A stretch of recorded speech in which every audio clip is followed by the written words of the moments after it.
cette nouvelle vidéo pour le débriefing du match contre Toulouse et du Newcastle. J'ai pas pu faire le débrief avant. Donc c'est le 26e match nul.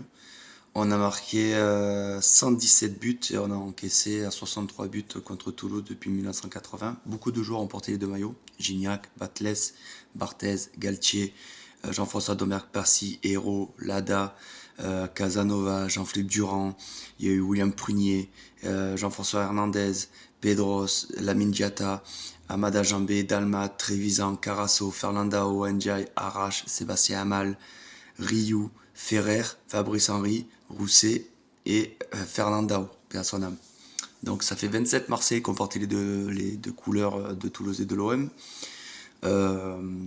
24e année pour l'instant d'invincibilité, on verra pour le match à Toulouse. 14e année sans défaite au Vélodrome, mais bon, ce match nul nous embête parce que on était proche d'une 37e victoire contre Toulouse et surtout d'être premier ex-aequo avec Lens. J'ai fait le débrief après le match du week-end pour savoir si ce nul allait nous impacter ou pas. Mais le problème, voilà, ça fait 9 points qu'on perd parce qu'on n'est pas capable de garder un résultat. Alors à Rennes c'était le nul, à Lyon aussi, mais Angers et Toulouse c'était pour prendre 6 points. 6 points qui feraient qu'on serait leader de la Ligue 1. Donc on a des occasions, possession de balle, on joue haut, on marque des buts, parce qu'on est la meilleure attaque du championnat, mais on n'arrive pas à se mettre à l'abri soit en marquant un but, et on ne sait pas fermer. Je veux dire, on envoie un ballon en touche, de l'envoyer loin devant, c'est la fin de match. On n'est pas capable de faire ça, et ça il faut qu'au mercato d'hiver, on prenne des joueurs, que ce soit en défense ou en milieu défensif, des joueurs de qualité de haut niveau. Balerdi, c'est mort. Il faut un Kanté, il faut des Lucadini, il faut des joueurs expérimentés à un certain niveau. En faisant attention à notre budget aussi. Donc, c'est rageant, sachant que tu fais le plus dur pour revenir au score.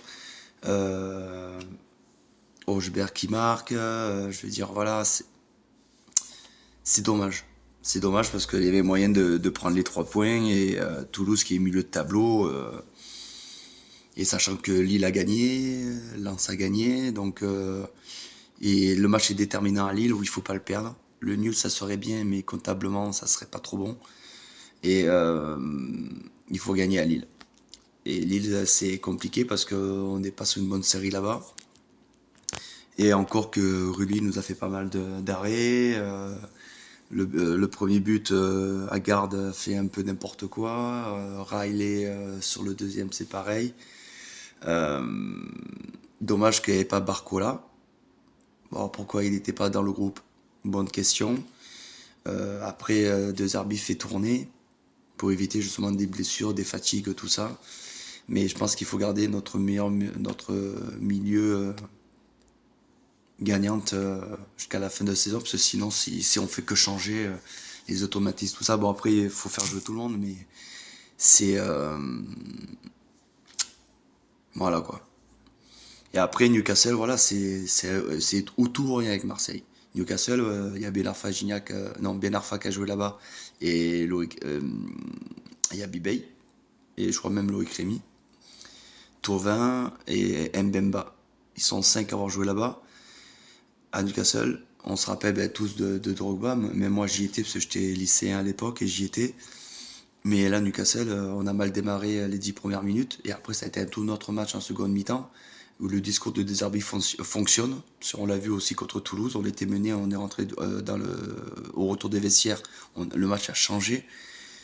Sauf que Newcastle, on a su tenir le match et on ne sait pas le reproduire après en championnat quand il y a un turnover. Donc c'est un peu dommage. Il n'y a pas tout à jeter. Mais il faut qu'il change ça parce qu'on va perdre des points et ça peut nous coûter des places en Ligue des Champions ou un titre de champion. Parce que potentiellement on peut l'être. Donc c'est dommage. C'est dommage. Il faut vite. Il y a là, on joue Lille et Monaco. Plus un match de Coupe de France avec un tirage, j'espère qu'il sera favorable pour nous. Et il faut bien finir la fin d'année en beauté, en faisant... Le top, ce serait 2 victoires, 3 victoires. Donc affaire à suivre. Et c'est dommage. Ce match nul là contre Toulouse, on serait premier ex aequo avec Lens, donc c'est dommage. C'est dommage. Et sinon, bien content d'Oba, quand même excellent niveau. Bon, on le savait, hein, mais j'aime bien Rulli. J'aime bien aussi le Barcola, dommage qu'il n'a pas joué. Hochberg, qui a eu un passage à vide quand Rabiot est parti. Aguerd aussi, même si en fait ils sont pas tous réguliers en fait. C'est ça le problème. Il y en a qui vont être bons un match, d'autres le prochain ils vont être transparents. Greenwood il est toujours là, mais contre Toulouse on l'a moins vu. Euh, c'est dommage. Même s'il a fait une passe D, je veux dire, ils sont pas tous réguliers. Bon, le seul qui est régulier c'est Rulli, mais je veux dire, ils ont tous à un moment donné un passage à vide. Chose qu'il faut éviter si on veut jouer le haut niveau. Voilà. Forza l'OM, on se retrouve pour le débrief et je vous ferai des vidéos du parkage à Lille. Donc suivez bien ma vidéo. Et je vous ferai des vidéos aussi pour ma collection de maillots. Forza l'OM.